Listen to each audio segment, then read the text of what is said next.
My name is Dino, melaye, unemployed Nigerian. Quick one, I consider myself a democratic evangelist, private investigator, and founder Anti-Corruption Network. I'm glad to be here, and I congratulate the President for this very intellectually mobile program, and I'm happy to see very colorful Nigerians, some friends, younger brothers that I've not seen for a while. I knew him when he was still with us, living below the poverty line.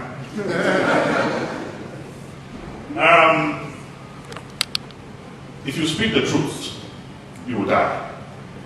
If you lie, you will die. So it's better to speak the truth and die.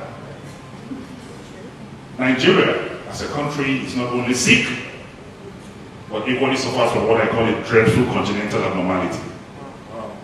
There is therefore an instantaneous reason for amelioration, for palliation, for correction, now to believe that's the reason why we're here. If any of us is satisfied with the way things are, we will not be here. We will perhaps, for 2 weeks after October 1st, be celebrating in different corners of this country. But I want to believe because there is a need for amelioration, there's a need for correction, that is why we're here. Where there's no vision, the people perish. Then the book of Joel chapter 2, if you read from verse 1 to 2, he said, "In the last days I will pour my spirit upon all flesh. Your sons and daughters shall prophesy." Is when I actually, with due respect, sir, he said, "Old men shall dream dreams." Because after a very heavy load of pounded yam, you are living in Ojoeleba, you can begin to see yourself interacting with Trump. When you wake up, you find out that you are really in motion. He said, "Old men shall dream dreams." The next after it is that young men shall see vision. If you juxtapose young men shall see vision, and where there's no vision, the people perish, then you know that the future, the development, the growth of Nigeria is in the hands of the younger ones. Our Lord Jesus Christ lived 33 years as a youth. Today we can see his followership. Prophet Muhammad was called to prophet at the age of 40. Isaac Newton proposed the law of motion at 25. But Mali lived for 30 plus years. Today we can see his followership. There is no scientific or technological breakthrough in the world that is not done by that age bracket. So my advice is we should not waste that age bracket. Every Nigerian must decide to either walk in the light of creative altruism or will perish in the darkness of destructive selfishness. So every one of us must decide to become a change agent. And the only reason why we are where we are is fear. So we must conquer fear to move to the next level.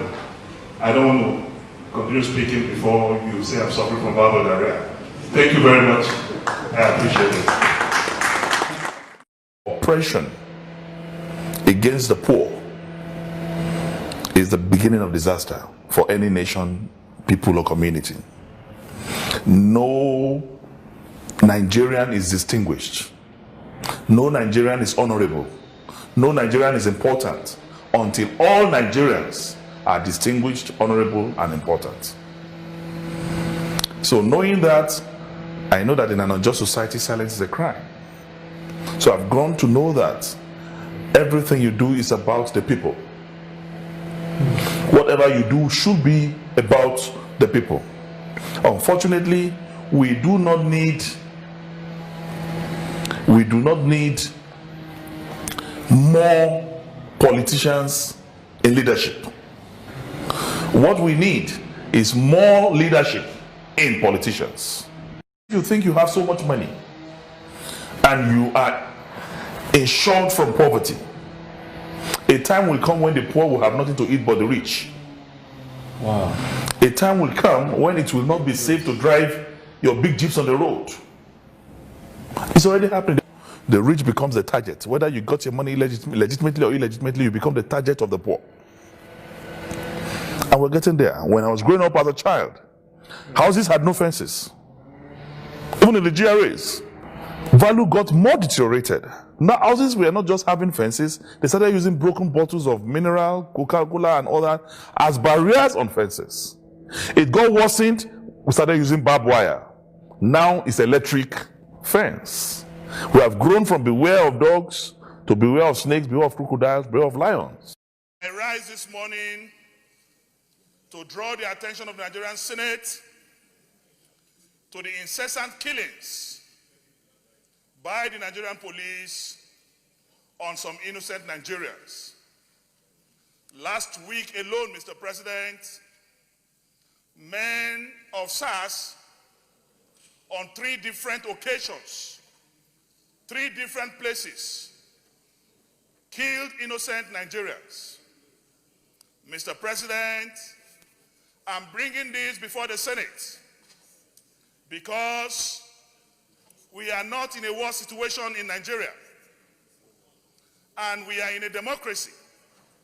And this type of killings cannot continue, so I'm demanding that the police reform is now more urgent than ever.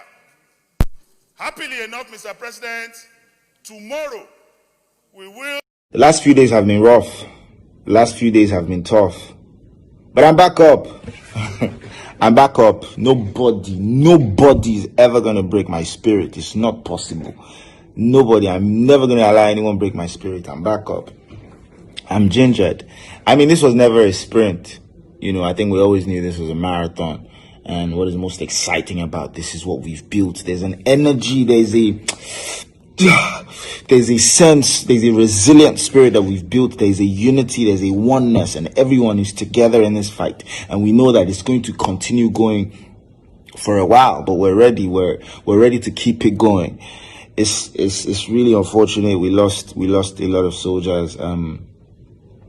It's been a tough past 2 weeks. In fact, you know, everyone that has fallen as a result of police brutality, as a result of the gruesome acts of the military that we saw last week. But the least we could do is to make sure that they get justice. That's the least we could do, and I swear on my life I will do everything within my power to make sure that justice is served. I know I said I'm not going to be on the panel, but I will follow every step of the way. In fact, I would be as good as on that panel. Make sure that everything that needs to be done in terms of legal representation, you know, for all the victims is in place. We need to make sure. I cannot stress this enough. We need to make sure that justice is served. It's the least that we owe the soldiers that we've lost.